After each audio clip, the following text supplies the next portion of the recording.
Well, thanks everyone for coming, and greetings from Seattle. I think I met most of you at the CZOData INC meeting that Anthony hosted in May. And at that time, I gave a fairly brief presentation on the CZOData visualization portal. We didn't have this thing, what I'm showing on the screen right now. That wasn't ready back then, so I mentioned what was coming. If you went to Anthony's, if you went to the annual CZO meeting last September, you've seen quite a bit of this from Anthony probably. But we made some additional progress, and I wanted the opportunity to both tell you where we are and where we're going, but also solicit both specific and general input from all of you. As Anthony described, the data visualization portal is intended to allow for exploration of data at each CZO. It's intended to complement the search tool, the data search portal, search.criticalzone.org, and to allow for more granular or specific exploration of data, especially time series data.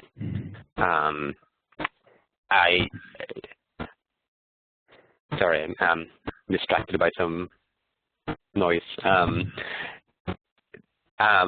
going to start first by doing both a general overview of where things stand, but also emphasizing the things that I would like your input on, specifically information about each CZO that starts helping us to customize each visualization app so that it is specific to your CZO. So the way things are organized, there's a front page that looks like this, and each CZO will get its own app. Each of these is a data visualization portal app that will take you to that specific CZO and its data.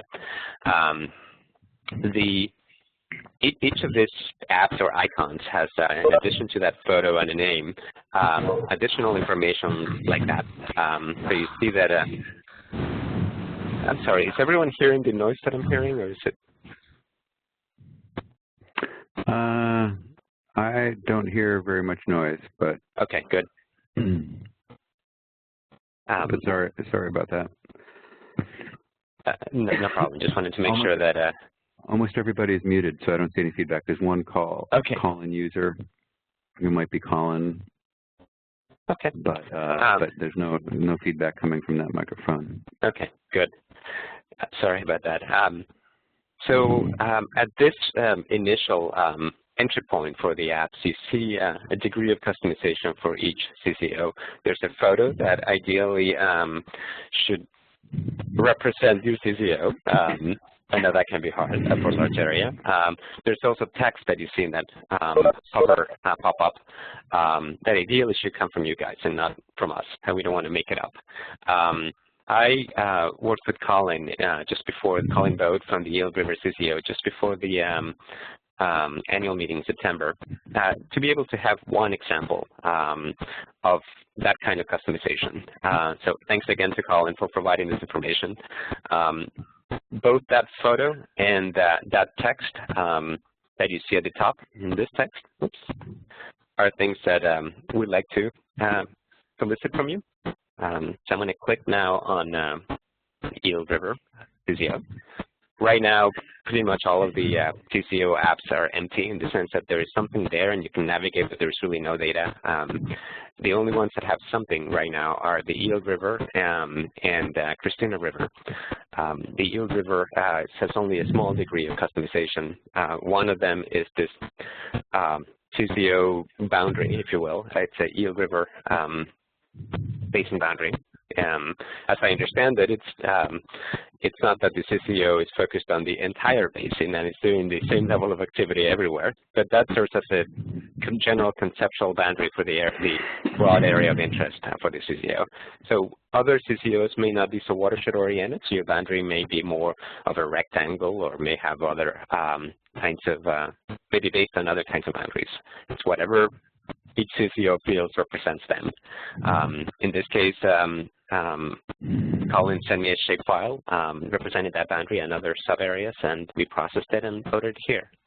We also, working with Colin also, we defined these regions that go into this application. And again, as I mentioned in my email, at the most basic level, what we need is a simple name that will fit here, and the lat-long bounding box. And what this allows is for users, any users really, to be able to navigate to areas that are of interest to you, to the CZO.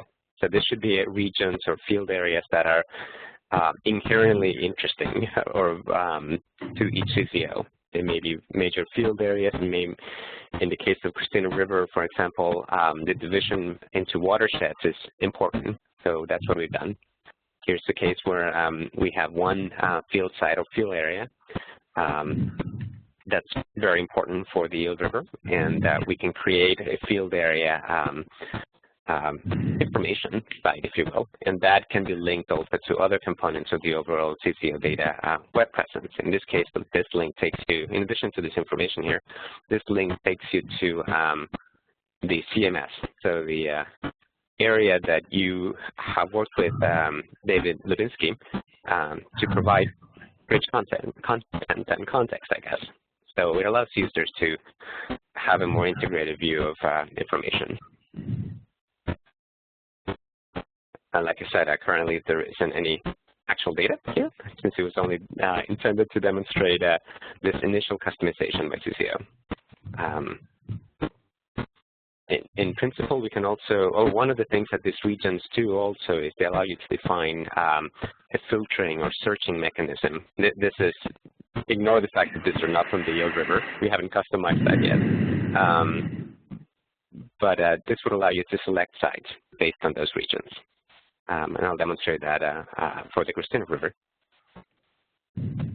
We jump back to now the Christina River, because it's the one where we have rich data right now. You can see again the CZO broad boundary. That's the Christina River Basin boundary. You can also see this other black boundaries are the sub-region boundaries. Again, these were defined by Anthony and the Christina River Basin CZO. To them, watersheds were relevant. Maybe then to another CZO, they're not so relevant. Likewise, we have these definitions. The White Lake Creek takes you to that area. You can go back to the whole basin. In this case, because we do have data, you can use the same regions to filter and select only areas that are within that region. For example, Red Clay Creek, and so on. And you can see what a user might experience in selecting this, and both seeing them refined on a map interactively, but also on this listing. Now, while we're here, I wanted to remind you, if you haven't seen this, I guess, recently, what capabilities exist. In this case, we have data from USGS. Most of these are from USGS stream and river sites, or NWIS. And we also have one site that will expand soon from the sensor network that the CRB, or the Christina CZO, has. So this is a quasi-water one-flow web service endpoint that they have deployed, and in this case, it's streaming real-time data. We have that capability to ingest your own data streams if you have that. I realize that most of you probably don't have that, but you should be aware that we have that capability if you're moving in that direction. Here, we're also ingesting, like I said, USGS data, and that's a capability that will deploy to all the other CZOs. If there are USGS stream and river sites, we can display them and include them and display them. You'll note here something that I'm sure you've seen before, that currently we're still limited to only the last 60 days. We're working towards removing that limitation, so hopefully within around January or so, we'll start being able to have an interactive open-ended time series slider that allows you to explore and view data from any time period.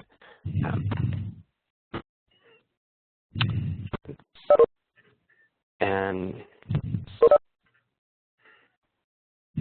one other thing that, well, one of the first most important data sets that we'll bring into the CZO visualization apps will be a CZO sites that you've already submitted or you will be submitting, most likely as display files. These are sites that are time series of whatever sort, and because they were defined as time series, they got ingested by San Diego, by the group at San Diego, into the Kawashi Water One Flow services. Once they're in that standards-based service, we can ingest them readily. I'm showing a screenshot here because it's something that we loaded temporarily during testing into the Sierra Nevada, for the Southern Sierra CZO. They got deleted and we're running into problems, temporary problems. But I did have these screenshots. All these sites that you see here, the bulk of them, there are about 100 sites, are based on that service hosted by CZOData, the CZOData team at San Diego. Again, we'll once we refine all of this, and hopefully this will happen in the next couple of weeks, we'll be able to deploy all of them into each of the CZO apps. We won't have the ability to display time series just yet if these are not near real time, or not near real time, but data sets that include the last 60 days. But once you remove that obstacle and have the ability to visualize data across time series, then we'll be able to, or users will be able to have access to all that data. This is an example, again, of that kind of pop-up functionality, in this case for a different kind of site. And something that is coming very soon. Well, before I go too far, I wanted to go back to the request that we're making of you so that we can customize each app to really meet your needs. So as I said in my email, we're looking for definitions of subregions. They could be large or substantially large areas, or they could be a major field area that is relatively small. That's really your call. And at the very least, we need a lat-long bounding box. If you have a shapefile, like in this case, or those watersheds, well, that's wonderful. I think that in the end provides a richer experience to you and to your users. But initially, lat-long bounding boxes are just perfectly fine. And I think I mentioned in my email also that there was a parallel need in the CMS when you first created field areas. So by us working together right now to define these regions and field areas and their bounding boxes, we can enrich the experience in both the visualization portal and the CMS. And David Levinsky can say more about that later today.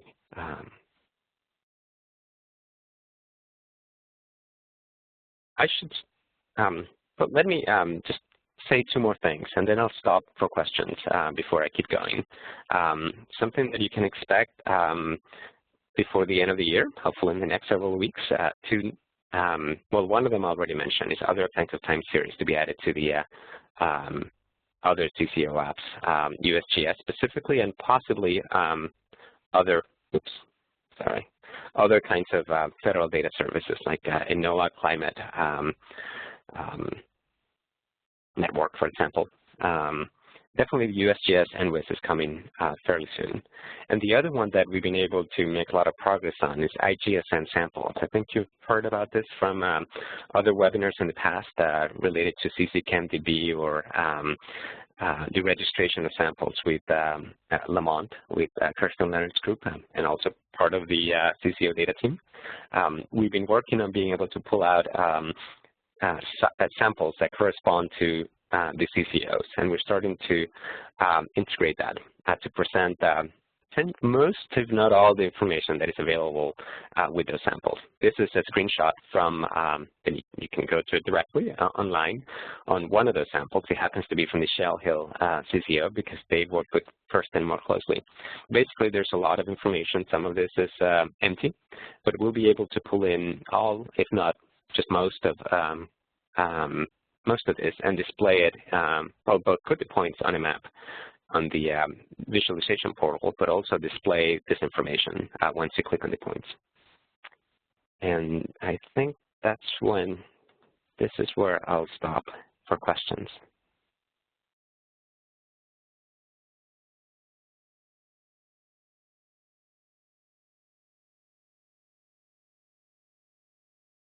I don't know how you want to do that, Anthony, if people are muted.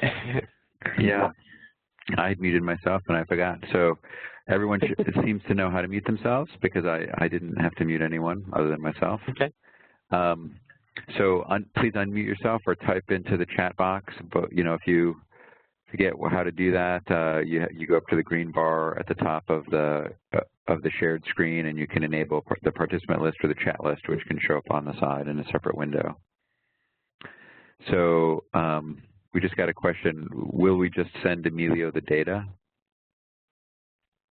Just a second. Let me go to the top, make sure we didn't lose any. Let me start from the top. And there's a question that got sent just to me, I guess. How do we submit our data again? From Sue Parsons. I'll start answering that, but then I'll turn it over to Anthony.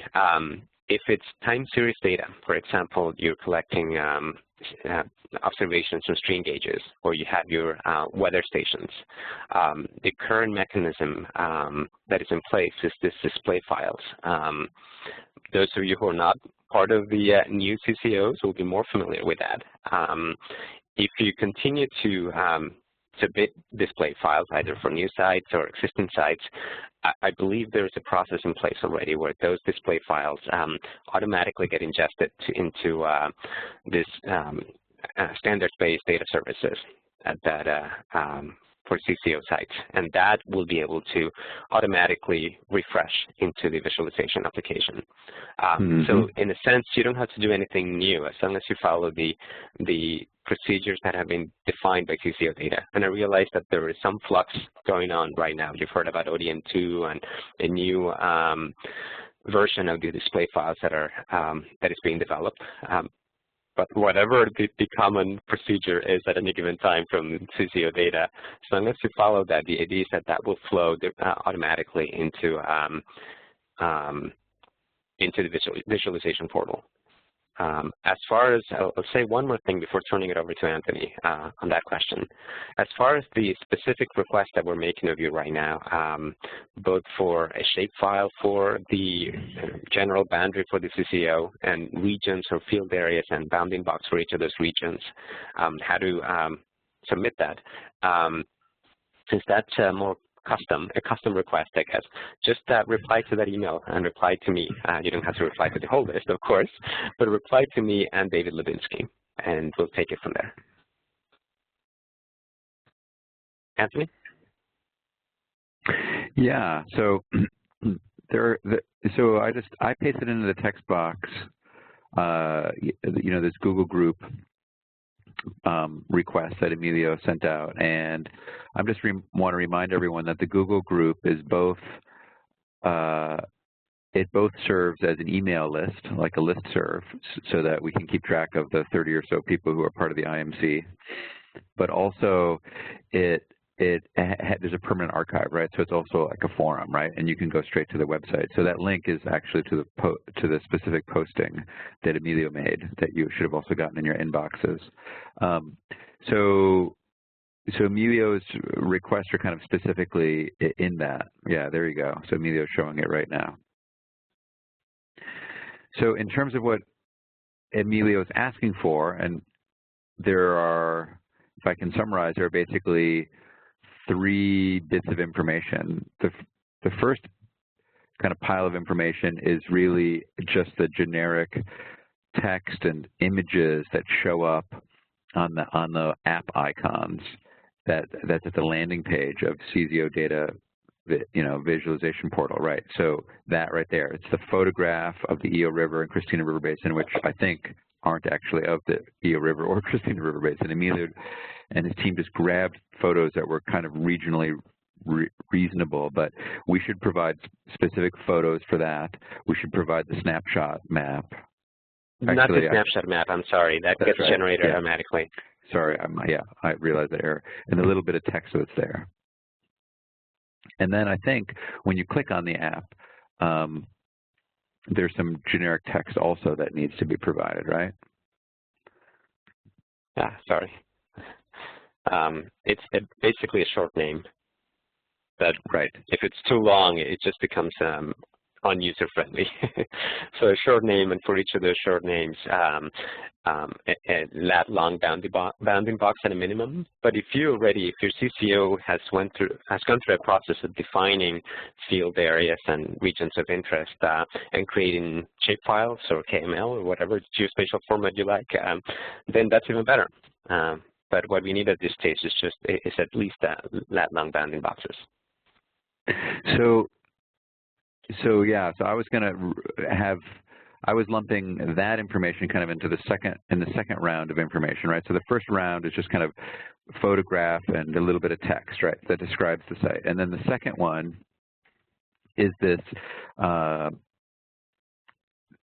this list of field areas. The idea of those field areas that we came up with is that they would more or less be identical to the field areas that you have on criticalzone.org data pages, right? So if we go to criticalzone.org, and you go to infrastructure, I don't know if you want to do that, Emilio, or maybe we hand it over to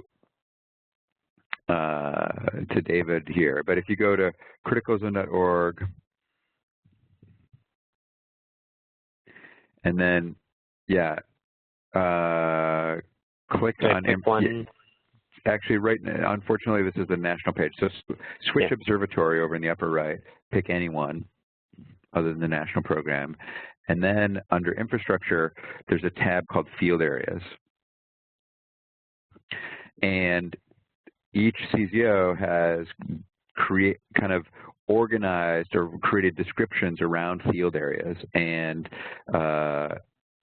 so the whole CZO itself is kind of the parent field area, and then there's a hierarchy that's here. Although actually we don't really want to get into this for the viz, but there's then the ability to have multiple field areas, and those are, in the case of Boulder Creek watershed is the entire field area. And then if you scroll down, Emilio, and look a little bit lower, inside Boulder Creek, there are places that are getting special amounts of attention, these three major areas where grad students and postdocs are romping around and collecting data, right? So in the case of Boulder Creek CZO, they would provide a bounding box or minimum and maximum latitude and longitude values for all four of those. So that's the second bit of information.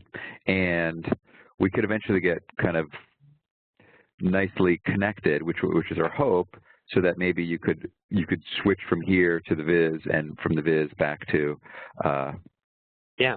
back to here. So that would be very easy. Well, it's easy to put a link within this CMS page that takes you straight to the visualization application. And I showed earlier from the Eel River one link on one field area in the Eel River that allowed you to interactively find a site, click on it, and then click on a link that took you back to the right field area here. Now here's a case to those of you from the Boulder Creek CZO where it clearly already have this information. Here's your boundary for the whole CZO, it's the watershed, and it looks like you even have shapefiles or KMLs or whatever for your specific field areas. That will be perfect. And you have names. Yep. That's a case where whoever manages this, you seem to already be on top of this. You just need to compile it and send it to us. Yep, so that'd be Eric Parrish. So Eric has done a good job with that. And I think almost all the CZOs have developed these field areas, right, and describe them explicitly. So so the intent is that they would be somewhat cross-linked. Let's see, the next bit of information that Emilio wanted was not just the bounding boxes for those regions or field areas, but potentially even shapefiles, right? So that's kind of would be an extra bonus. Yeah. If you have the shapefiles, super. If not, bounding box. But at the minimum, we want to. Yeah, if you have the shapefiles, we want the shapefile plus a bounding box, or I guess the bounding box can probably be figured out by Emilio, but that would make it exactly. easier. You don't need to, if you have the shapefiles, there's no need for you to take more time and create bounding boxes. We can extract that automatically. So the next bit of information, and Emilio, correct me here if I'm jumping ahead of what you actually asked for, because I think you've already covered everything. But the next bit of information would actually be the sampling sites, or the sites where the data is located, right? So Emilio kind of jumped ahead to actually visualize the data, like we saw for the Christina River Basin. That data has to be available at one of our two data centers that we're partnering with, Quasi Water Data Center, what was called Quasi HIS, or AIDA's data center, EarthChem Data Center. AIDA is Integrated Earth Data Applications at Columbia.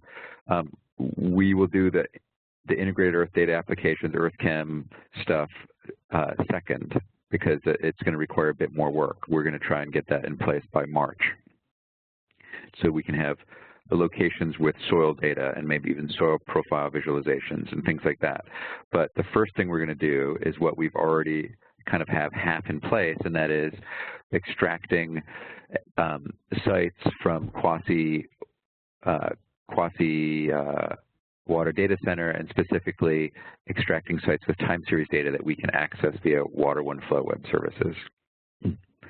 So there are lots of ways in which that data can get there. In the case of the Christina River Basin, almost all the points that are plotted are actually from USGS. So there may be other resources within your CZO that has data. If you have any USGS sites, those are low-hanging fruit. If there are other sites, that the Christina River Basin also had weather stations from the Delaware Environmental Observing System that also have Quasi Water One Flow web services associated with them. So that was low-hanging fruit. So again, the main takeaway for the near term is not to worry about other kinds of sites. Focus on the regions and the definitions of those regions, but the other sites, we will be handling what's already available right now, what you have submitted already via those display files, and loading them onto your apps. Once you've done that, we'll come back to you for feedback on the way we did it, and also there may be major gaps that either you didn't expect them to be there, or you knew they were there, and we can start expanding that. So there will be a substantial number of sites based on work you've already done that will show up, hopefully in the next 3 weeks. And like I said, for example, for Southern Sierra, it's about 100 sites that will just show up without you having to do anything initially. So that's the plan. And then there is the USGS and other non-CZO that are monitoring sites that just are relevant and coincident with your area, but they're not the data that you manage. So just to clarify, Emilio, the sites that you're talking about are going to come in because they were part of the display files. Exactly. Structure for stuff that people have submitted. And it also seems like it's probably worth clarifying that you're funded to work mostly on getting the time series data in. And so that the goal is to get that going, maybe get some lower hanging fruit like Anthony talked about with the IGSN samples, the registered samples. But it also seems like, there's lots of opportunities going forward in the future, and at some point when it's helpful for you, you might want to get feedback from people on what they might want to see, and some of that will of course be easier after they see what comes in automatically, through the display files, and what comes in, like you were saying, you might be able to add some NOAA stuff in a manner similar to USGS as you move forward. But I just wanted to point out there's all kinds of opportunities to start having additional information show up here that may be useful. And one of the things we'll talk about probably further down the road is potentially having some of the information that's at search.criticalzone.org, which had each of those, some of those data sets have lat-long bounding boxes and so on. So, there'll be a way to expose what's in search.criticalzone.org here at viz.. So there's lots of ideas for the future, but obviously Emilio needs to get the core stuff he's funded for done first. Yeah. I don't want to get too far from going back to questions asked by others. I think we've covered some of them, but Maybe we covered all of them. But there's one at the end from Sue Parsons that said, so field areas can be points. I'll take a first shot and then hand it over to Anthony. My understanding is that, especially from the CMS, the way the CMS was defined, field areas are areas. They may be fairly small, but they represent some area where multiple things are happening at different individual sites. So in that sense, it is more than a point. It's an extended area. It could be a small area, but it's still an area. In terms of the regions and the information that I was talking about, providing, so I'll go to regions for navigation to go here. It may be that your bounding box is really small, but if you want, if you tell me that it's a field area and it's very small and you only send me one lat long, then what we'll do is just create a tiny bounding box, and that's okay. Hopefully that answers your question. That's a good answer. And she chatted, yes, that's good. And with respect to the CMS, we've generally tried to make the concept areas, but there are definitely exceptions where someone has a particular field site, a point that is so instrumented, like the trees, instrumented trees at Southern Sierra. So those are actually, I believe, in Southern Sierra's field areas listed as field areas because they're so critical to the way their infrastructure is set up and their science. And in that case, it's the same thing. The same lat long is given for all the bounds in the box. Yeah, and the word site is used, it's somewhat ambiguous in its usage by scientists. So often we think of a site, like a lot of scientists think of the entire CZO as a site, right? Yeah. So our data group has really thought of sites as being points.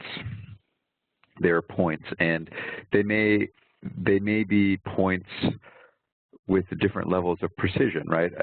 It may be a point plus or minus 10 meters and everything in that circle, that 10-meter radius circle, or it may be a point plus or minus 10 millimeters, because that's the precision in which you need to know where a soil moisture probe is positioned around a tree, for example. So we realize that that's somewhat ambiguous, and we're trying to really think of sites as points, and that's the way Quasi does it, and that's the way ODM2 will kind of do it, although we were just discussing this yesterday. But sites are really just a single lat long, whereas areas, we're trying to encompass the idea that lots of things can happen in an area. So even though the folks at Sierra might think of their tree as being a site, and it can be defined as a single point, the center of the tree, really, in the way we would consider it, since it includes lots of sensors and that all have to be very well spatially arranged and specified, we'd consider it a field area. So to illustrate some of the things both David and Anthony just mentioned, first the integration, the potential integration between the visualization portal and the CMS. I showed this earlier that we created again, just as a demo, we created this one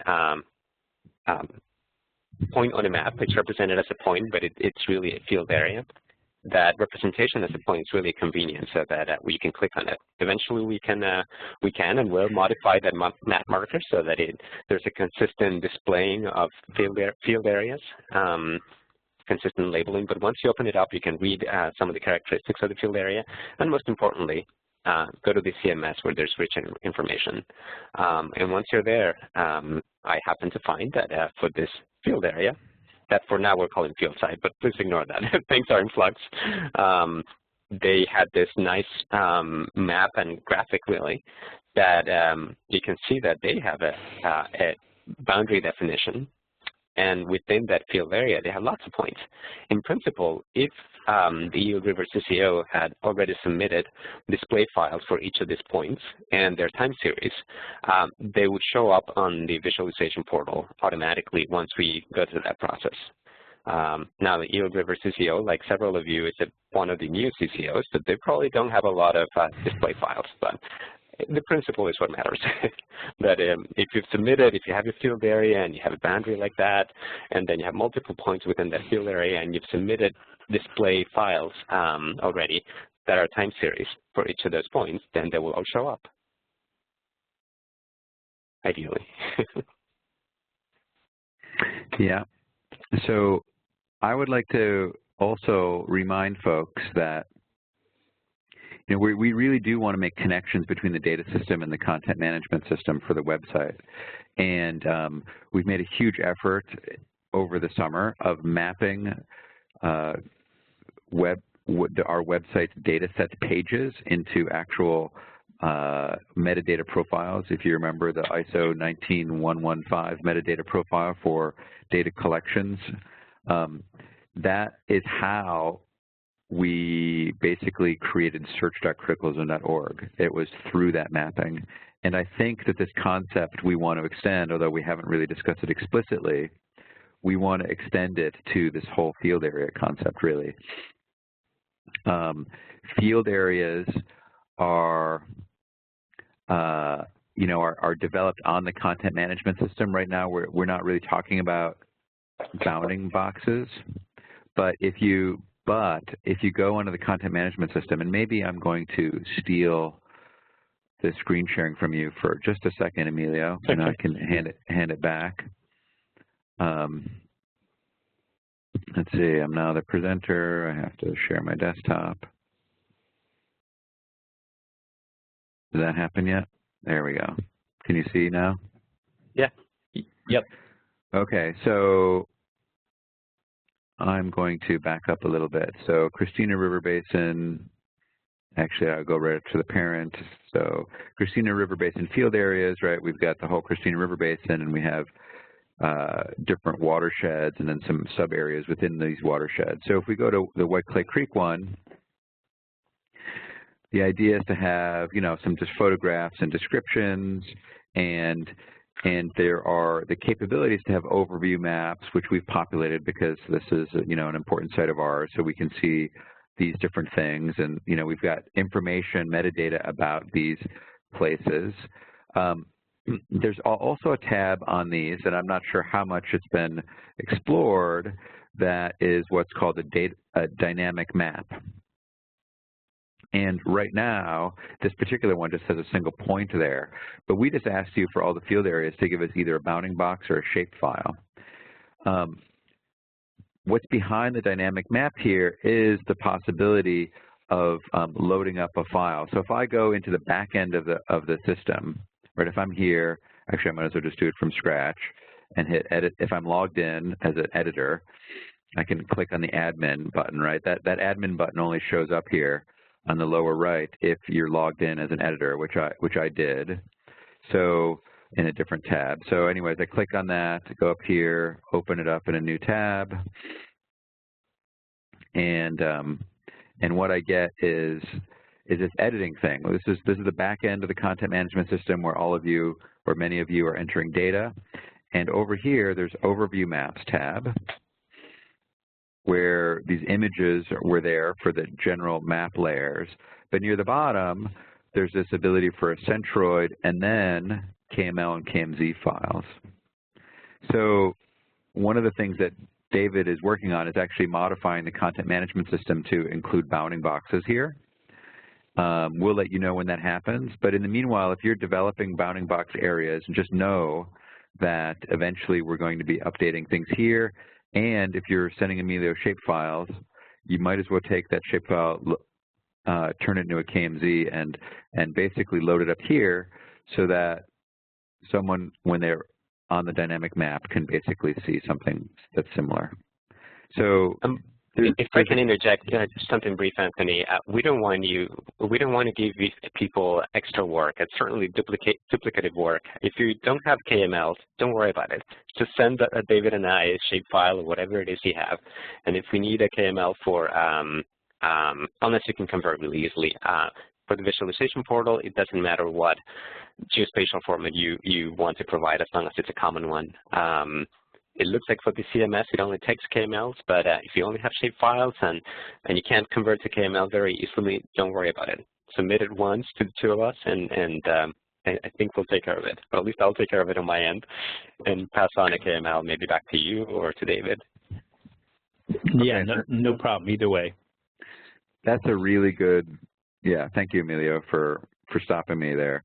Because eventually our idea is that this dynamic map may actually just link back to the viz, right? So it may be that we just do that. So it's true that there might be duplicative work if you spend all that. But I guess I just wanted to point out that what we're trying to do is build connections between the CMS and the data systems that are associated with the CMS, right? So so right now this isn't an automated synchronization like we've developed for the dataset pages, but that's probably where we're headed with this. I just wanted to give a little bit of that background.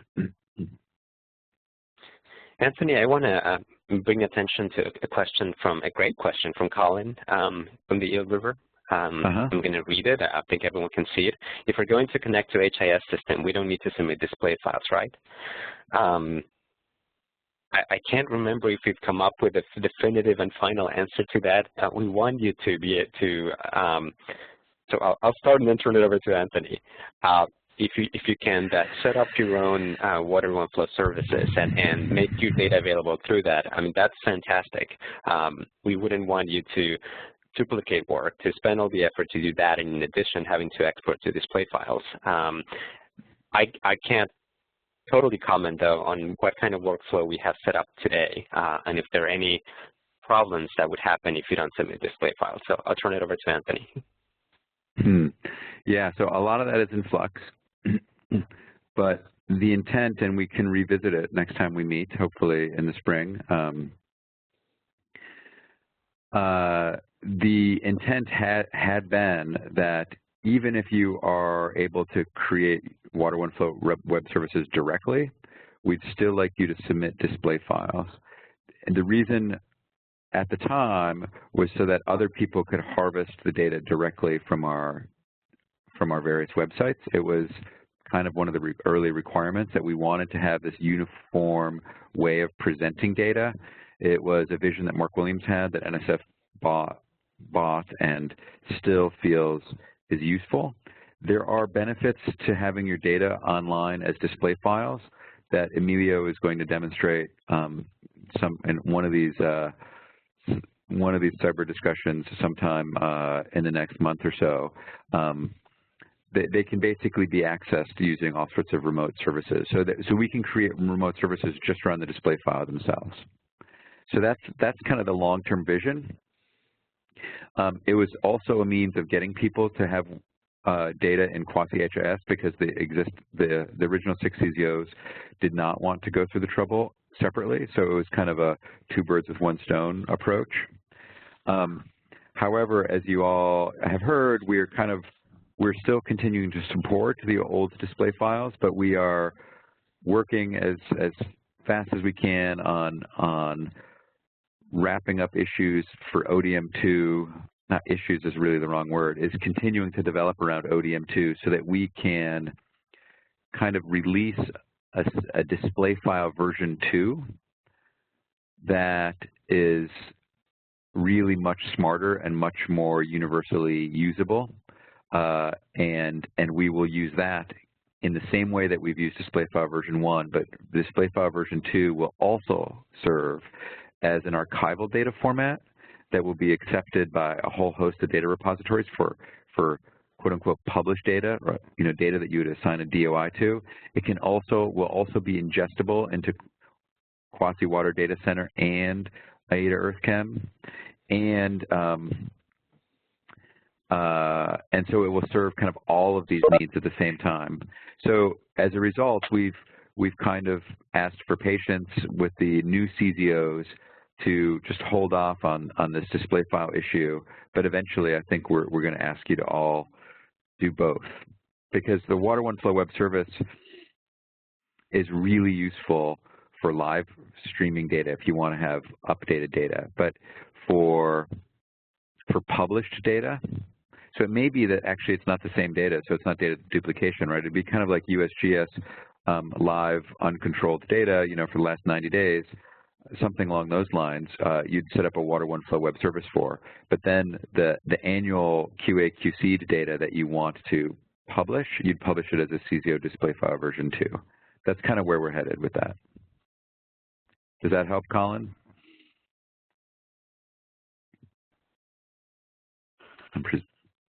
All right, that helps. I know that it kind of gets into the issue of potentially duplicating effort, and that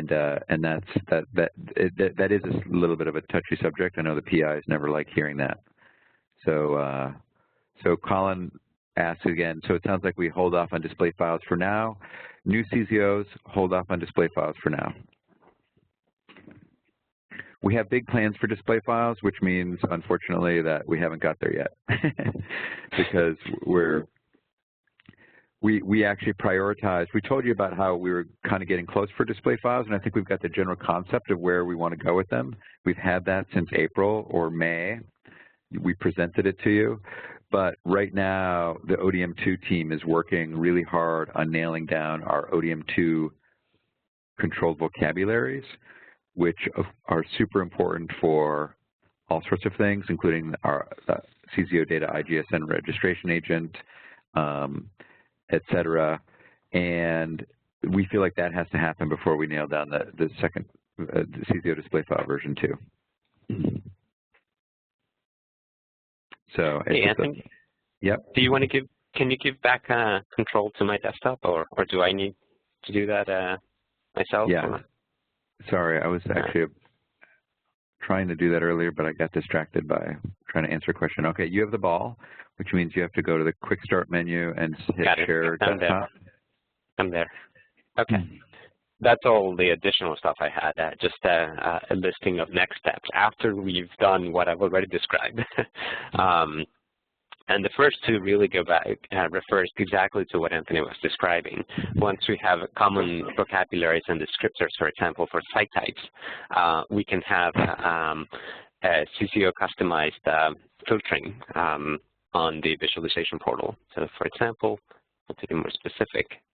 I'll go to the Christina River Basin since there's more data there, so it's easier to see what I'm talking about. We have this capability that we call filters. We have right now this thing that are very inappropriate.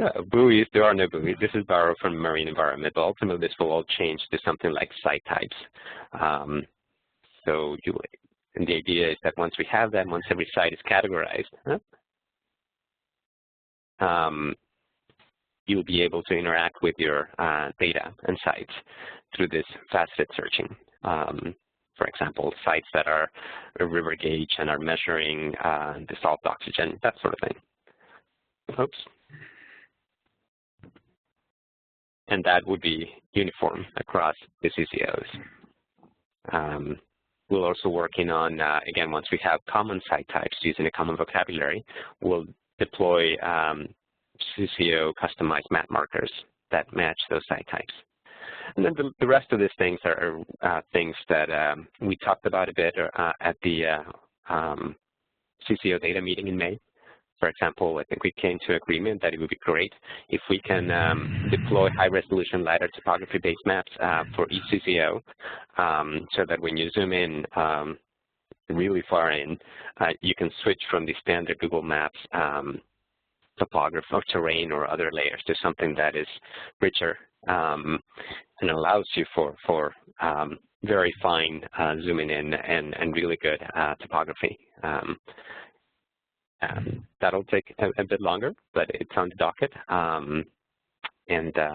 The last one item here goes back to this idea we talked about of having as much cross-linking as possible among all the CZOData tools. In this case, in the search.criticalzone.org, the idea is that if you identify a data set, many of them should be able to give you a link here that can take you straight to the that says something like a CZO visualization portal, or open this data set in the CZO visualization data portal, and you can go to that site. We're not there yet, but that's the plan. So I know a lot of you are anxious to kind of get started on lots of things, right? So the gates are wide open to loading up all sorts of diverse data sets onto the content management system, to criticalzone.org dataset pages. And those are automatically, I don't know if it's daily, being synchronized to this data portal. So that is definitely something that can be done now. There was another little to-do thing. You know, maybe I should pause just for a second and just ask if anyone else has questions on what Emilio said. Sorry to jump right in. Are we still good? Okay. Okay. I guess that's just an email to me. Thank you, Eric. That's fantastic. So I'm going to show a slide. Do you need to follow up on that, Emilio, on Eric's question or? No, all right. Not so much a question. He's saying that he'll send me that information, and all I can say is great. Excellent. Okay. So I'm going to take the presenter role back. Yeah. Just for one slide, actually.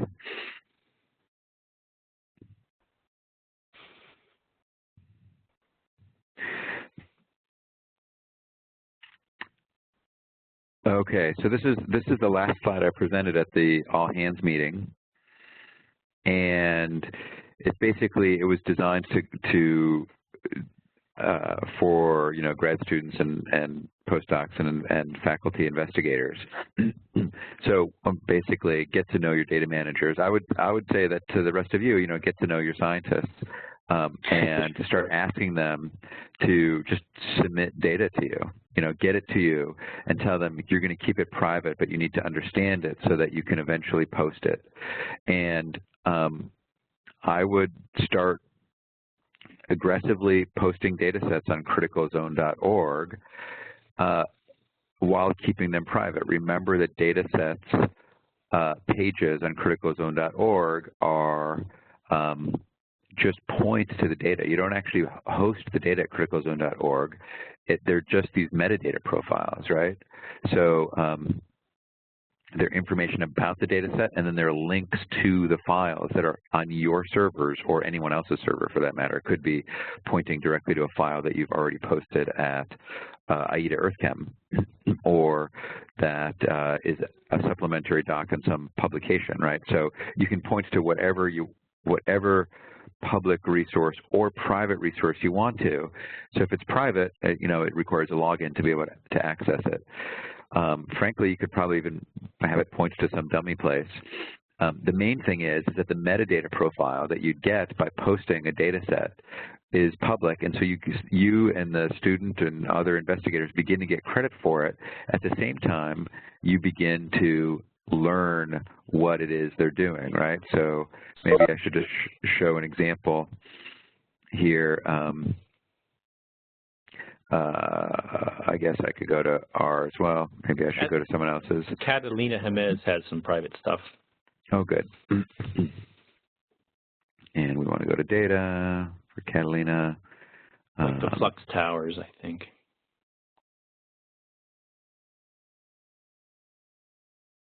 Yeah, I don't really know how to find private on here without knowing the data set super well. But the main point is that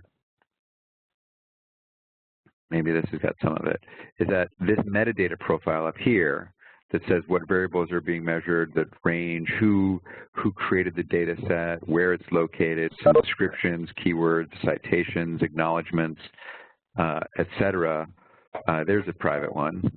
So, you know, are already listed out with information about the data set. Here's a private one. It looks like the 2013 data is all still being held private.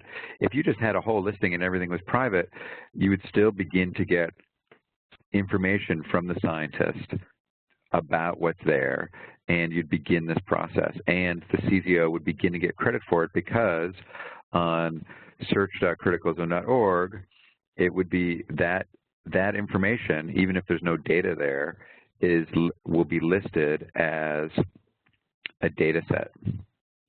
There won't be files there to get, but it will still have a data set listing. It will still have this kind of general listing of what is there. So that's really important. So the next thing you can all do is begin to develop these master lists of sites and specimens. You know, if you want to have a template for a master list of sites, we can give you one. It's basically would be all the fields that are in probably the ODM2 sampling feature table and the sites table, but so we could give you that in Excel. But just start collecting that from everybody who you're working with at your CZO and have it in one place and begin a culture at your CZO of making sure everyone knows where the research, where samples and specimens are being collected, and then come up with a local ID system about them. And the same thing goes for research sites, especially those which get repeated visits. So begin collecting that information internally, and very soon we will, we will be providing with you a CZO domain-specific or domain-flavored IGSN registration agent for specimens, so that we can all have this nice online template for registering these in a database that's recognizing international numbers. The list of sites is going to be incredibly important for each of the CZOs to develop as part of the next generation of display files. Display file version 1 has every CZO have a master site file registered with San Diego Supercomputing Center. So they all know how to do this. Maybe we should just make it really simple and update that list to be ODM2 compliant and have everyone start having a master data list, master site list. There's also master method lists. Oh, there's sites and methods, right? So that's it right there, actually. So that is that's the master site list for Hermes Catalina that they have on their data system, and I'm opening it right now in Excel. So that's it right there. We don't want to add a few extra fields to it, but that's the master site list, and so all of you should be working on that, or that would be an easy next step. So Sue Parsons asked, do you have a template? And the answer is, I can't send you one in 5 minutes, but I probably could send you one in 15 minutes or or at least 24 hours. It wouldn't be hard for me to do, so maybe I should do that.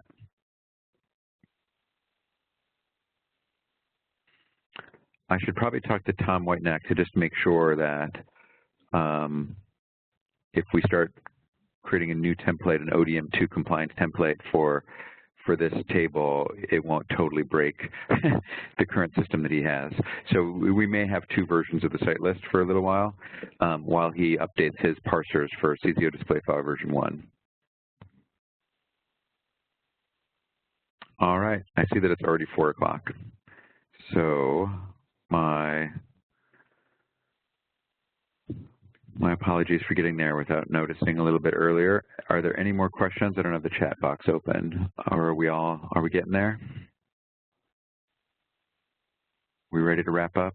I'll hang on for any last minute questions, either verbal or chat. Okay. Seems like we have gotten to the end of that. So thank you all for attending. The next one will be after Thanksgiving on Thursday, and we're tentatively going to talk about the CZOData IGSN allocation agent that is being developed by AIDA. Sounds good. All right. Thanks, everyone. Thanks. I look forward to customizing your CZO app in the visualization data portal. Yep, get that data, Emilio. You got a week and a half before we'll be requesting IGSN relevant information from you all. All right, thank you all. Thank you much.